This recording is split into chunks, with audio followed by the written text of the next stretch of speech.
మరి ఎవరు పని చేయాలి సార్? మోటో కేసులు అంటారు, రోడ్డు మీద కెమెరాలు పట్టుకొని లైసెన్స్ లేవని అడుగుతారు. మరి అక్కడ అన్ని పశువులు కనబడుతున్నాయని పొద్దున ఒకటి, మధ్యాహ్నం ఒకటి, సాయంత్రం ఒకటి పట్టిస్తే మీకేం పని లేదా, మాకు పని లేదా అని మాట్లాడతారు పోలీసులు. మరి ఎవరు పని చేయాలి సార్? ఏం చెప్పింది భారత ప్రభుత్వం? అందరు డీజీపీలకు వచ్చినటువంటి లెటర్లో ఇంత స్పష్టంగా ఉంది. Not only cows, fawns, camels and other animals అని కూడా ఉంది. ఇది చట్టాన్ని పరిరక్షించాల్సిన మీరు పరిరక్షించినప్పుడు ప్రజలు చట్టాన్ని తమ చేతుల్లోకి తీసుకోవచ్చు. ఇది కూడా భారతీయ శిక్షా స్మృతి లోపలనే ఉంది. రోడ్డు మీద నా కళ్ళ ముంగట మర్డర్ జరుగుతూ ఉంటే పోలీసు వాళ్ళు చూడకుండా పక్కేళ్ళు వెళ్ళిపోతే యూనిఫామ్ లేనటువంటి సివిలియన్స్ కూడా ఆ మర్డర్ అటెంప్ట్ చేసినటువంటి వ్యక్తిని పట్టి పోలీస్ స్టేషన్ తీసుకుపోవచ్చు అనేది భారత శిక్షా స్మృతి లోపల, ఇండియన్ పీనల్ కోడ్ లోపల ఉన్నటువంటి మినిమం బేస్. అది ఆ మాత్రం కూడా లేకుండా నీకెందుకు నువ్వు అంటే నేను చాలా స్పష్టంగా చెప్తా ఉన్నా. పోలీసు వాళ్ళకి ఇంత బాధాకరమైనటువంటి విషయం ఏంటంటే చట్టం తెలిసినటువంటి వ్యక్తిగా నేను ఇట్లా మాట్లాడాల్సినటువంటి పరిస్థితి రావడం అనేది దురదృష్టకరం. నేను ఎస్పీ గారితో మీ పోలీసులు, ఎస్ఐలు, సిఐలు సరిగా పనిచేస్తలేరు, వాళ్ళని పనిచేయించమంటే కంప్లైంట్ ఇచ్చినటువంటి గోరక్షకుల మీద ఇలా కేసు పెట్టి ఉదయం 9 మందిని ఇప్పుడు సాయంత్రం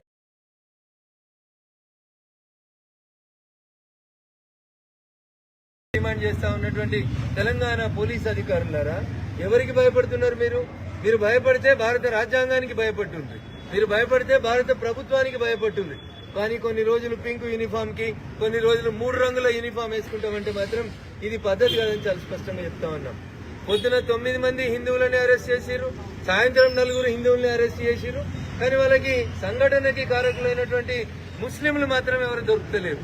ఇప్పటిదాకా ఒక్కరిని కూడా అరెస్ట్ చేయకపోవడం అనేది ఏ రాజకీయ ఒత్తిడి ఉంది అనేది మెదక్ ఎస్పీ గారు చెప్పాలి.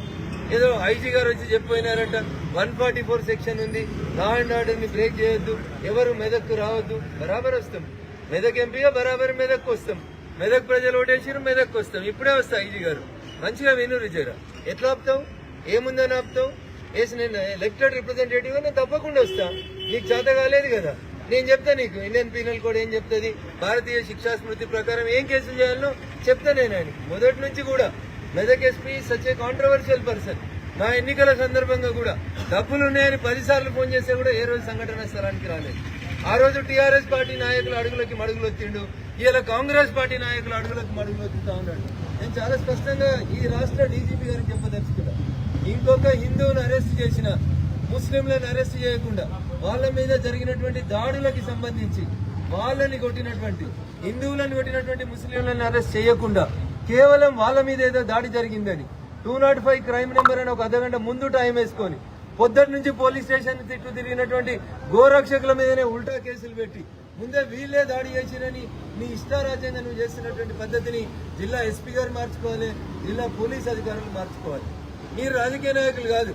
రాజకీయ నాయకులు తప్పు చేస్తే లేదా ఇంకెవరైనా తప్పు చేస్తే చట్టాన్ని చేతిలోకి తీసుకుంటే కాపాడాల్సినటువంటి జిల్లా పోలీస్ యంత్రాంగం మంచిగా నిమ్మకు నీరెత్తినట్టు వ్యవహరించి లక్షలలో ఆస్తి నష్టమై తలలు పలిగి కత్తిపోట్లు జరుగుతూ ఉంటే దీనికి బాధ్యుడైనటువంటి ఎస్పీని, సిఐని ఇంకా సస్పెండ్ చేయకుండా రాష్ట్ర డీజీపీ గారి నిష్క్రియ పరత్వం ఏందో అర్థం చేసుకోవాలి. ఎందుకు తెస్తలేరు ముస్లింస్ ని? ఎందుకు దొరుకుతలేరు మీకు వాళ్ళు? ఇది మీ చేతగాంతనం కాదా? ఒక్కరు దొరుకుతలేరా? ఒక్కరిని రిమాండ్ చేయడం శాతమైతే లేదా? పొద్దున కోర్టుకు తీసుకుపోతే జడ్జి గారు మోకామాష తిట్టింది. కనీసం ఊండ్ సర్టిఫికెట్ లేదు, దెబ్బలు ఎవరికి తాకినాయో కనీసం ఓపీ ఏడో ట్రీట్మెంట్ తీసుకుంటుండో లేక నీకు నచ్చింది కదా అని 307 పెడతా, నా చేతిలో పెన్ను పేపర్ ఉందని ఎఫ్ఐఆర్ రాస్తా అంటే పోలీసులు కూడా జవాబు చెప్పాలని సుప్రీంకోర్టు చెప్పింది. అందుకని పోలీస్ మిత్రులకు నేను చెప్పదలుచుకుంది ఒకటే, రేపటి నుంచి మీరు 100 మంది మీద కేసు పెడతామని, పీడీపీపీ యాక్ట్ పెడతామని రాత్రి ఇళ్లలోకి ఇంకొకరిని తీసుకొచ్చి ఇబ్బంది పెట్టిన మెదక్ జిల్లా ఎస్పీ గారు జరగబోయే ప్రతి సంఘటనకి నువ్వే బాధ్యత వహించాల్సి ఉంటుంది. నేను అందరిలాగా ఏలుముద్ర రాజకీయ నాయకుడిని కాదు. Definitely you have to face the prosecution. నువ్వేదో అనుకుంటున్నావు అంట, ఇంట్లోకి పోయే పోలీసు వాళ్ళు కొడితే ఒకతని కాళ్ళు తిరిగిపోయినాయి, కంప్లైంట్ ఇస్తే నీ సిఐ తీసుకోడు. నేను వస్తాను, ఇప్పుడు వస్తున్నా, ఎవరు ఆపుతారో ఎట్లా ఆపుతారో నేను కూడా చూస్తా. బరాబరా పిల్లోడితో మీ సిఐ మీద నీ మీద కంప్లైంట్ ఇచ్చిస్తాను. పోలీసు వాళ్ళు కొడితే కాళ్ళు తిరిగిపోతే కంప్లైంట్ రిజిస్టర్ కాదా? Is it not the violation of the human rights? SP గారు ఏం పని చేస్తా ఉన్నారు మీరు? పెద్ద పెద్ద బంగ్లాలు, ఫార్చునర్ కార్లు, ఏంది కమాండ్ కంట్రోల్ కట్టుకొని ఏం చేస్తా ఉన్నారు? ఎవరిని రక్షిస్తా ఉన్నారు?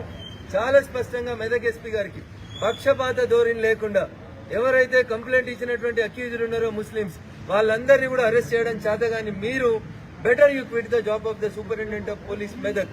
ఎందుకంటే పొద్దుగల 9 మందిని రిమాండ్ చేసి ఇప్పుడు 4గురిని జడ్జి ఇంటి ముందుకు తీసుకుపోతా ఉన్నాడు. ఇంత అత్యుత్సాహం ఏందో మెదక్ ఎస్పీ గారికి తెలియదు. నేను మళ్ళీ చెప్తా ఉన్నా ఎస్పీ గారు, ఈ రోజు తర్వాత ఈ నిమిషం తర్వాత మీరు హిందువులను వెంటాడినా గోరక్షకులను అరెస్ట్ చేసినా ఏదో ఇంకా 105 మందిని అరెస్ట్ చేస్తామని ఫోన్లు చేసి బెదిరిస్తున్నాం అంటే ఎస్పీ గారు, నాకు కూడా తెలుసు చట్టం, మాకు ఎట్లా పనిచేయాలో తెలుసు. ఒక్క గోరక్షకుని ఈ రోజు రాత్రి అరెస్ట్ చేసినా, ఇళ్లలోకి పోయి భౌతిక దాడులు చేసినా జరిగే ప్రతి సంఘటనకి నువ్వే బాధ్యత వహించాల్సి ఉంటది.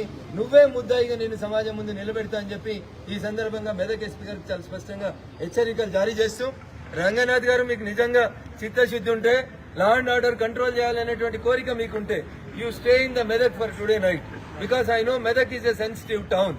ఇష్టారాజ్యంగా వదిలేసి ఇలా సండే అని వెళ్ళిపోయి ఏదో బక్రీద్ రేపు వస్తామని అనుకుంటే మాత్రం కుదరదు.